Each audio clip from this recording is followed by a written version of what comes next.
Black Friday முன்னிட்டு வரும் November 23 முதல் 26 வரை சத்யாவில் வாங்கும் அனைத்து பொருட்களுக்கும் 80% வரை தள்ளுபடி. இந்த அதிரடியான ஆஃபரை மிஸ் பண்ணிடாதீங்க மக்களே. நீ இந்த விவசாயத்துக்குள்ளே வந்துராத அப்படிங்கிற ஒரு சூழல்ல தான் என்னைய படிக்க வச்சது. ஆனா நம்ம ரத்தத்துக்குள்ள இருக்கும் இல்லையா அந்த விவசாயங்கிற உணர்வு, அது எப்பவுமே எங்கேயுமே போகாதுங்கிறத ஒரு குப்பைமேட்ல எல்லாருமே பார்த்திருப்பீங்க. ஒரு காய்கறி செடி, ஒரு தக்காளி செடி, ஏதோ ஒண்ணு தானா வளர்ந்துருக்கும். உங்களுக்கு பகிர பகிர பெருகுங்கிறத நான் உணர்ந்தேன். அதனாலதான் நான் விதைகளை இன்னைக்கு வரைக்குமே நான் என்ன விதைகளை விற்கவே மாட்டேன். அன்னைக்கு அதை வித்துட்டு இருந்தேன்னா வித்துட்டு அப்படியே போயிட்டு இருக்கலாம், எனக்கும் அதுக்கும் தொடர்பு அவ்வளவுதான். ஆனா அதை நான் திரும்ப பார்க்கும்போது அந்த மகிழ்ச்சி வேற லெவல்ல இருக்கும். அனைவருக்கும் வணக்கம். 2007 இந்த திருப்பூர் வரும் பொழுது ஒரு கார்மெண்ட் பையிங் ஆஃபீஸில் என் பணியை தொடர்ந்தேன். நான் MBA ஃபினான்ஸ் முடித்தேன். நிஃப்டில் ஈவினிங் காலேஜ் இங்கே வந்ததுக்கப்புறம் தான் பண்ணினேன். நானும் ஒரு சாதாரண ஒரு விவசாய குடும்பத்தில் பிறந்தவ தான். சார் ஏற்கனவே சொன்னார் இல்லையா, அந்த 4 தரப்பட்ட விவசாயிகளில் அந்த முதல் தரப்பட்ட விவசாயினுடைய பொண்ணு தான். ஏன்னா நாங்கள் கஷ்டப்பட்ட மாதிரி என் பொண்ணு கஷ்டப்படக்கூடாதுங்கிறதுக்காக ரொம்ப கஷ்டப்பட்டு பல சிரமத்துக்கும் அவருடைய சக்தியை மீறி என்னை MBA ஃபினான்ஸ் படிக்க வச்சார். நீ இந்த விவசாயத்துக்குள்ளேயே வந்துடாத அப்படிங்கிற ஒரு சூழலில் தான் என்னைய படிக்க வச்சது. ஆனால் நம்ம ரத்தத்துக்குள்ளே இருக்கும் இல்லையா அந்த விவசாயங்கிற உணர்வு, அது எப்போவுமே எங்கேயுமே போகாதுங்கிறத நான் கடந்து வந்த பாதைகள் என்னை எங்கெங்கேயோ திசை திருப்பி ஏன் இங்கே வந்தேன்னு எனக்கே புரியாத அளவுக்கு கொண்டு போய் விட்டதும் அதே இருக்கலாம்னு எனக்கு தோணுச்சு. 2007 இங்கே வரும்பொழுது திசை தெளிக்கப்பட்ட காய்கறிகள் தான் நிறைய உணர்ந்தேன். என்னோட கிராமத்தில் இருக்கிற மாதிரி எதுவும் இங்கே இல்லைங்கிறத உணர ஆரம்பித்தேன். அப்போ ஏன் தனக்கானதை தானே உற்பத்தி பண்ணக்கூடாது அப்படின்னு ஏன் முன்னோர்கள் என்ன பண்ணாங்களோ அதை தான் நான் செய்யணும்னு விருப்பப்பட்டேன். நான் படித்தது எல்லாமே ஹாஸ்டலில், யாரை பற்றியும் ஒன்றும் தெரியல, ஒருத்தட்ட பேசுறதுக்கு கூட பயப்படுவேன், ஒரு மேடையை ஏற மாட்டேன். இந்த மாதிரி ஒரு சூழலில் வந்தவ தான் நான். எங்கள் கிராமம் அந்த மாதிரி எப்படின்னா ஒடுக்கப்பட்டு அந்த மாதிரி எங்கேயுமே போகக்கூடாது அப்படிங்கிற மாதிரி. ஏன்னா எங்கே பார்த்தாலும் பிரச்சனைகளாக இருக்கும் ஊரை சுற்றி. அப்படி ஒரு சூழலில் வரும்போது இது வித்தியாசமாக இருந்தது மக்களை பார்க்குறதுக்கு கூட. அப்படிப்பட்ட சூழல் எனக்கானதை நான் உருவாக்க பண்ணேன். அதில் ஆரோக்கியத்தை ரொம்ப உணர்ந்தேன். அதை செய்யறதுக்கு கூட எனக்கு கற்றுக் கொடுத்தது இந்த இயற்கையும் இந்த சூழல் மட்டும்தான். குப்பைமேடு தாங்க இன்னைக்கு எனக்கு குருநாதர். இன்னைக்கு நான் ஒரு விவசாயியா 3 ஏக்கர்ல நிறைய மரபு ரகங்களை மீட்டெடுத்து பரவலாக்க மாட்டோம்னா அதுக்கு எனக்கு குருநாதராக இருந்தது குப்பைமேடு தான். எந்த குப்பைகள் புறக்கணிக்கப்படுதோ அந்த குப்பை பயனுள்ளதாக மாற்ற முடியும் அப்படிங்கிறத உணர்ந்ததே குப்பைமேட்டில் தான்.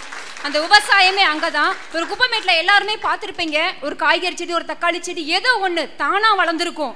எந்த ஒரு நோய் தாக்குதலுமே இல்லாமல் நல்லா வளர்ந்துருக்குது. அங்கே மட்டும் எப்படி, அங்கே போய் யார் உரம் போட்டா, யார் தண்ணி கொடுத்தா அப்படிங்கிற எனக்குள் ஏற்பட்ட ஒரு கேள்வி தான் இயற்கை விவசாயத்துக்கு ஒரு முக்கிய வித்தா எனக்கு இருந்தது. ஒரு நடுத்தர குடும்பத்தில் இருந்துகிட்டு இருந்தாலும் எப்படி இவ்வளோ தூரம் வர முடியும் அப்படின்னு யோசிக்கும் பொழுது தற்சார்பா வாழ்ந்தா நமக்குடைய தேவைகள் ரொம்ப குறைவுங்கிறத உணர்ந்தேன். இங்கே வரும்பொழுது எல்லாமே கற்றுக்கிட்டேன். தற்சார்பு அந்த ஒற்றை சொல் அந்த குப்பைமேட்டுக்கிட்ட கற்றுக் கொடுத்தது இன்னைக்கு என்னை முழுக்க முழுக்க தற்சார்பா வாழ வைக்கிதுங்க. பையிங் ஆஃபீஸில் தான் வேலை பார்த்தேன். நல்ல சம்பளம் தான் இருந்தாலும் அங்கே இல்லாத ஒரு நிம்மதி இன்னைக்கு ரொம்ப மகிழ்ச்சியாக என்னால் இருக்க முடியுது. தற்சார்பாக வாழ்கிறேன். எனக்கான தேவைகளை நானே பூர்த்தி பண்ணேன். என் குடும்பத்திலையும் தற்சார்பாக ஒவ்வொருத்தரையும் வாழ வச்சோம். ஆரம்ப காலத்தில் ரொம்ப எதிர்ப்புகள் இருக்கும். ஒரு பெண்ணாக வெளியில் வரும்போது எவ்வளோ பிரச்சனைகள் இருக்கும். அது நம்ம போன வீடுகளில் இருக்கிற பிரச்சனைகள் எல்லாத்தையுமே சமாளித்து இன்னைக்கு அவங்களே எனக்கு சப்போர்ட்டா, அவங்க எல்லாத்துக்கும் வெளியில் வர மாட்டாங்க. என்ன தொந்தரவு பண்ணாத, நீ என்ன வேணாலும் பண்ணு, சமுதாயத்துக்காக ரொம்ப சிறப்பாக பண்ணு, ஆனால் எதுக்கு என்னை தொந்தரவு பண்ணாத, அந்த ஒன்று போதும். நம்ம வீட்டில் இருக்கிறவங்களுடைய சப்போர்ட் அது ஒன்று போதும். அதுக்காக தான் இதை நான் எடுத்து சிறப்பாக அடுத்தடுத்து நகர்ந்து நான் போக ஆரம்பித்தேன்.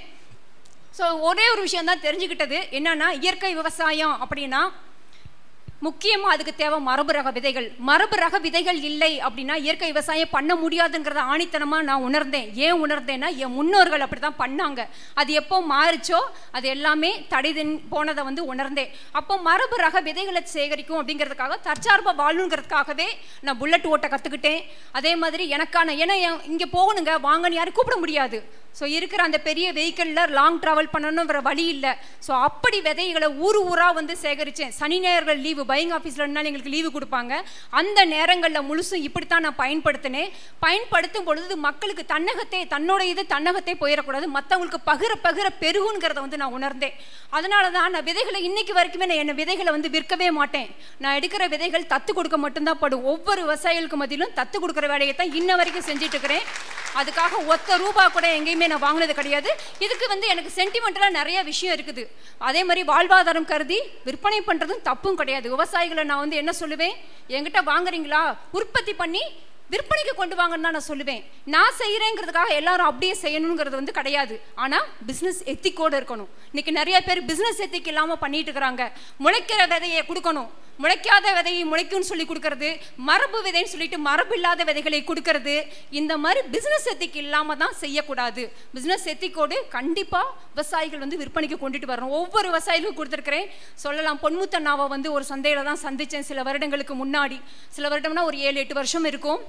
மரவெண்டைங்கிற ஒரு அற்புதமான ஒரு வெண்டை ரகத்தை வந்து அவர் கையில் கொடுத்தேன். இன்னைக்கு வரைக்கும் அந்த விவசாயி காப்பாற்றிட்டு இருக்கிறாரு. இன்னைக்கு அவரும் வந்து விருது வாங்குறதுக்காக வந்திருக்கிறாரு. ஸோ இன்னைக்கு காப்பாற்றி அவர் தோட்டத்தில் போய் பார்க்கும்போது அதில் தாங்க சந்தோஷம். அன்னைக்கு அதை வித்துட்டு இருந்தேன்னா வித்துட்டா அப்படியே போயிட்டு இருக்கலாம், எனக்கும் அதுக்கும் தொடர்பு அவ்வளோதான். ஆனால் அதை நான் திரும்ப பார்க்கும்போது அந்த மகிழ்ச்சி வேறு லெவலில் இருக்கும். விற்றா பணம் வாங்கிட்டோம்னா அதோட மகிழ்ச்சி அதோட முடிஞ்சிடும், அதில் எதுவுமே கிடையாது. அதை உணர ஆரம்பித்தேன். ஸோ விதைகளை விற்பனை எல்லாம் இன்னைக்கு வரைக்குமே நான் விதைகளை வந்து விற்க மாட்டேன். அதே மாதிரி பயிற்சிகள் நிறைய பள்ளிகள், கல்லூரிகள், ஏன்னா மாணவர் மத்தியில் போய் சேரணுங்கிறதுக்காக நிறைய இடங்களில் பயிற்சிகள் கொடுத்துக்கிட்டே இருக்கேன். இன்னும் தொடர்ந்து கொடுக்குறேன். ஸோ இந்த கடந்த 3 வருஷமாக என்ன பண்ணிட்டேன்னா, என்னுடைய வேலையை விட்டுட்டு முழு நேரம் இந்த பணியில் வந்து முழு நேரமாக இயற்கை விவசாயத்தில் இறங்கிட்டேன். காய்கறிகளாக விளைய வைப்பேன். அதுக்கு கூட ஒரு ஆள் போட்டு செஞ்சால் கூட அதுக்கு பணம் கொடுக்கணும்னு நான் தான் மண்வெட்டியில் வேலை செஞ்சேன். என் பக்கத்தில், வீட்டு பக்கத்தில் இருந்த ஒரு 3 சென்ட் இடம், அதாவது விலைக்கு போகக்கூடிய நிலத்தை விளை நிலமாக மாற்றினேன். அதை வந்து ஒவ்வொரு டைமும் வேலை பார்த்துட்டு மண்வெட்டி கொஞ்சம் கொஞ்சமாக சரி பண்ணேன். ஏன்னா அதுக்கு ஒரு ஆள் போட்டு அதுக்கு ₹500 கொடுக்கணும். அந்த ₹500 சேவ் பண்ணலாம். இப்படி எல்லாம் தான் வேலை செஞ்சு முழுசாக களத்தில் இறங்கி செய்யறதோடைய பலனை வந்து ரொம்பவே அனுபவித்தேன். ஸோ இதுல எல்லாம் என் வீட்டுக்கான காய்கறி இந்த 16 வருஷத்தில் எந்த ஒரு காய்கறிகளையும் நான் வந்து வெளியில் வந்து வாங்குறது கிடையாதுங்க. இதுவே எனக்கு பெரிய மிச்சம். அதே மாதிரி என் துணிகள், ஆடைகளை நான் தான் வடிவமைப்பேன். என்னோட தான் நான் தான் தச்சுக்குவேன். இன்ன வரைக்கும் நான் தைக்க விடுறதில்ல. ரெடிமேட் தவிர மிச்சம் எந்த துணியாக இருந்தாலும் எனக்கானதை நான் தச்சுக்கிறேன். ஸோ ஒரு சின்ன ஈபி வேலை, ஒரு பிளம்பிங் வேலை, இதெல்லாம் நானே செஞ்சுக்கிறேன். ஸோ இதுல எல்லாம் என்னால் மிச்சம் பண்ண முடியுது. இதுதான் தற்சார்பு.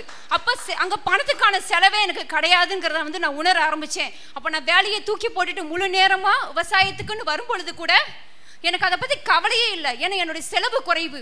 அப்போ தற்சார்பை நோக்கி பயணம் பண்ணோம்னா நம்மளுடைய தேவைகள் ரொம்பவே குறையும்.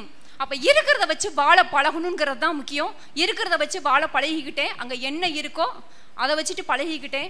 ஸோ இதை வந்து இப்படியே விட்டுறக்கூடாதுன்னு அதில் எப்படி டைம் மேனேஜ்மெண்ட் பண்ணுறது, எல்லா வேலைகளையும் பல வேலைகளை ஒரே ஆள்னாலும் இறங்கி செய்ய முடியும், அடிக்க முடியுங்கிறத நான் வாழ்ந்து காமிச்சிட்டு வாழ்ந்ததுக்கு அப்புறமா மற்றவங்களுக்கு கொண்டு போய் சேர்க்க ஆரம்பித்தேன். அதை தான் இன்னைக்கு வந்துட்டு தொடர்ந்து செஞ்சு கொடுத்துட்ருக்குறோம். இது வரைக்கும் இப்போ வந்து 1008 ரகங்கள், மொத்தம் 800க்கும் மேற்பட்ட மரபு ரக விதைகளை மீட்டு எடுத்து மக்களுக்கு பரவலாக்கம் பண்ணுறோம். முக்கியமான இன்னைக்கு ஒரு விஷயமா நான் எடுத்துக்கிட்டது என்னன்னா, இந்த ஒவ்வொரு விதைகளுமே விவசாயிகள் மத்தியில் போய் இயற்கை முறையில் உற்பத்தி பண்ணி அதை ஒவ்வொரு விவசாயியும் காய்கறிகளாகவோ விதைகளாகவோ சந்தைக்கு கொண்டுட்டு வந்து புழக்கத்தில் வச்சுக்கிட்டே இருந்தால் மட்டும்தான் மறுபடியும் இந்த மரபு ரக விதைகள் அழிவை விட்டு போகும். இயற்கை விவசாயம் செழித்து வளரும். முன்னோர்கள் எப்படி இருந்தாங்களோ அதே மாதிரி இன்னும் தொடர்ந்து நம்ம பயணம் பண்ணணும்னா ஒவ்வொருத்தரும் ஒரு இயற்கை விவசாய, வீட்டுக்கு ஒரு விவசாயியா வந்து உருவாகணும். அது மாடி தோட்டமோ வீட்டு தோட்டமோ நிலத்திலேயோ தனக்கான உணவை தானே உற்பத்தி செய்தாலே பொருளாதார அளவில் மிகச்சிறந்த இடத்துக்கு நம்ம வர முடியும். வாழ்ந்துட்டு இருக்கிறேன். இதை மற்றவங்களுக்கு கைமாற்றி விடுறேன். எதையும் நான் புதுசாக கண்டுபிடிக்க கிடையாது. நம்ம முன்னோர்கள் என்ன பண்ணாங்களோ அதே விஷயம்தான். நீங்களே யோசிச்சீங்கன்னா உங்களுக்கே அது வந்துட்டு தெரியும். பிளாக் ஃப்ரைடேவை முன்னிட்டு வரும் நவம்பர் 23 முதல் 26 வரை சத்யாவில் வாங்கும் மொபைல் ஆக்சசரிஸ், கிச்சன் மற்றும் ஹோம் அப்ளையன்சஸ் என அனைத்து பொருட்களுக்கும் 80% வரை தள்ளுபடி. இந்த அதிரடியான ஆஃபரை மிஸ் பண்ணிடாதீங்க மக்களே.